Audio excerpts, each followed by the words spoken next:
Ciao! Benvenuto o benvenuta su Italiando Learn Italian with Silvia.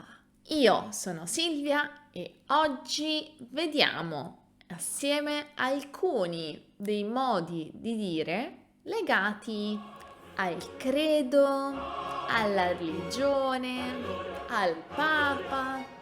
Questa è un'ottima lezione di ascolto per gli studenti di livello intermedio o avanzato. Inserirò i sottotitoli sia in italiano che in inglese per facilitare la vostra comprensione. Cominciamo! L'altro giorno stavo parlando con una mia amica al telefono e ho utilizzato uno di questi modi di dire che oggi vediamo. Subito dopo, pochi minuti dopo, questa mia amica ha utilizzato un altro modo di dire, dei modi di dire che vediamo oggi. E subito dopo ne ho usato un altro.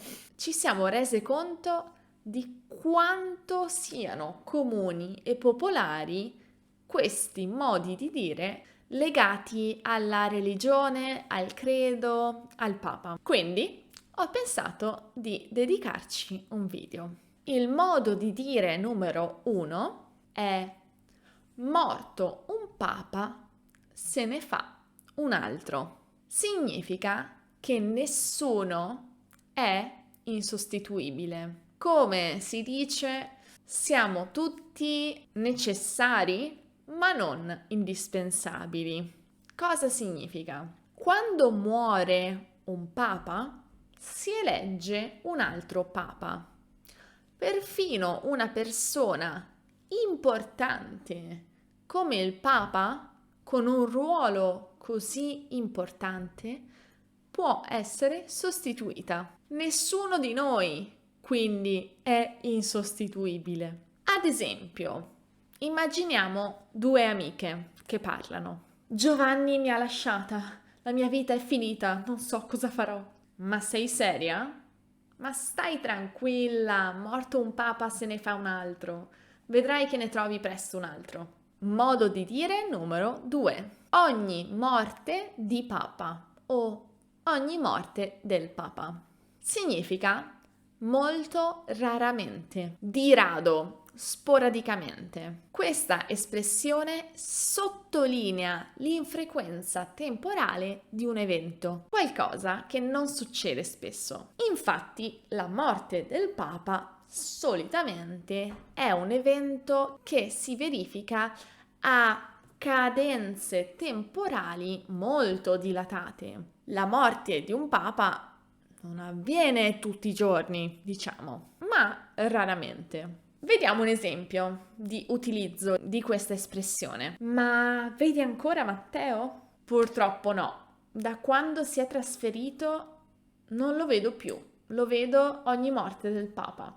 Modo di dire numero 3. L'abito non fa il monaco. Significa che molte volte l'apparenza non corrisponde alla realtà. Perciò bisogna stare attenti e osservare a fondo. I monaci, infatti, indossano una tunica che subito ci fa pensare al mondo religioso. Quando vediamo quindi una persona indossare quella tunica, pensiamo subito che si tratti di una brava persona appartenente al mondo religioso, ma potrebbe essere un ladro o un malintenzionato, chi lo sa. Questa espressione assomiglia molto all'espressione non giudicare un libro dalla copertina. Quindi questa espressione è un invito a non fermarsi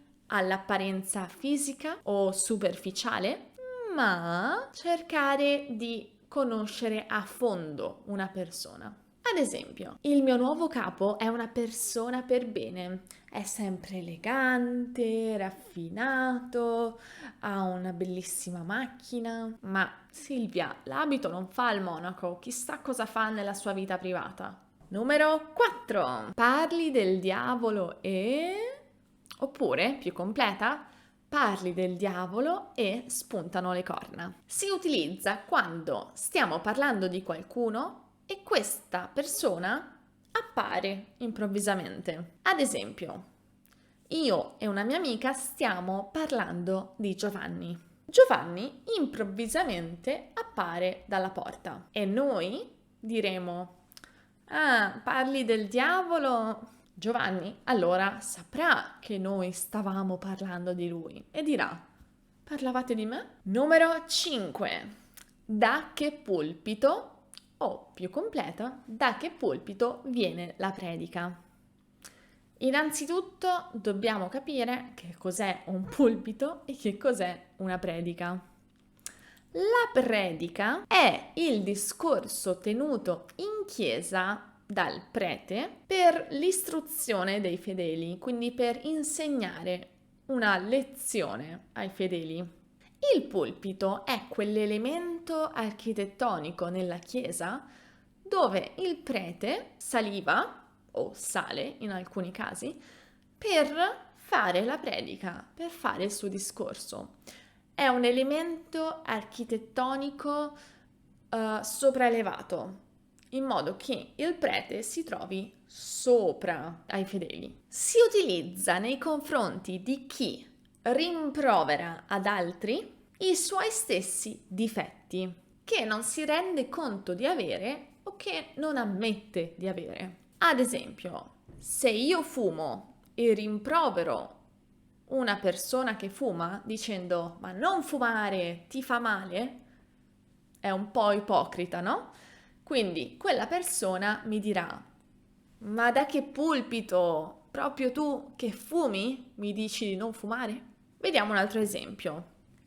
"Dovresti smetterla di mangiare schifezze." Da che pulpito? Proprio tu parli che mangi sempre merendine. Ultima espressione.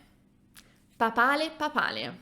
Si utilizza il riferimento a qualcosa che si vuole dire in modo chiaro, diretto, trasparente. Di solito, infatti, si dice "te lo dico papale papale". Le parole del Papa, infatti, sono solitamente chiare e dirette per poter arrivare con facilità a tutti, a qualsiasi pubblico, giusto? Quindi papale papale significa in modo chiaro, diretto, senza giri di parole, senza filtri. Solitamente, infatti, lo utilizziamo per dare una notizia spiacevole o una brutta notizia. Vediamo un esempio. Supponiamo che sto parlando con il mio fidanzato e voglio dirgli che non mi piace molto sua madre, ma lui fino ad oggi non l'ha capito, quindi voglio essere più chiara. Guarda, te lo dico papale papale, io non sopporto tua madre. E lì probabilmente finirà la storia d'amore. Bene, è arrivato il momento di salutarsi. Fatemi sapere se ci sono dei modi di dire simili nella vostra lingua. Io vi ringrazio per aver guardato il video fino a qui e vi ricordo che Italiando Learn Italian with Silvia si trova anche su Patreon se volete supportare tutto il lavoro che sta dietro ad ogni video. Io vi ringrazio ancora e vi auguro una splendida giornata. Ci vediamo presto con un nuovo video. Ciao!